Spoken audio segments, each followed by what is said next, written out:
À San Francisco, Monica, salariée de Facebook, télétravaille depuis le début de la crise du Covid. Voici ma cuisine, qui me sert aussi de bureau. Un bureau maison que Monica pourrait bien adopter sur le long terme.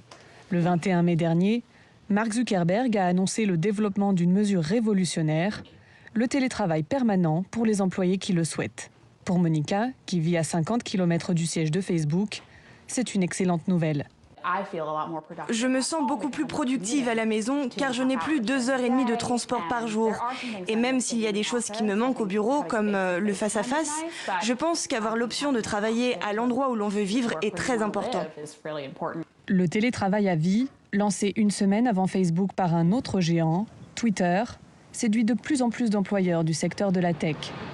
C'est le cas de Will Hayes, à la tête d'une entreprise de 300 personnes à San Francisco. Depuis 4 mois, ses bureaux sont vides. À vrai dire, c'est un peu triste d'être ici et de voir que tout est vide. Pour Will, le télétravail a des avantages purement économiques. Il y a énormément d'argent qui part dans ces bureaux. Dans la Silicon Valley en particulier, nous nous sommes retrouvés en compétition. C'est à qui aura le meilleur bureau, le meilleur emplacement, le meilleur café-bar, et tout cela a fait grimper nos frais de manière exponentielle.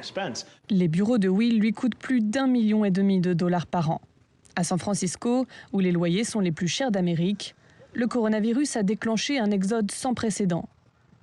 En attendant l'offre de Facebook qui pourrait réduire son salaire, Monica projette déjà un déménagement avec son mari Romain à Atlanta, en Géorgie. Pour nous, cela n'a pas de sens financièrement de rester ici. Le coût de la vie à Atlanta représente 60% du coût de la vie ici.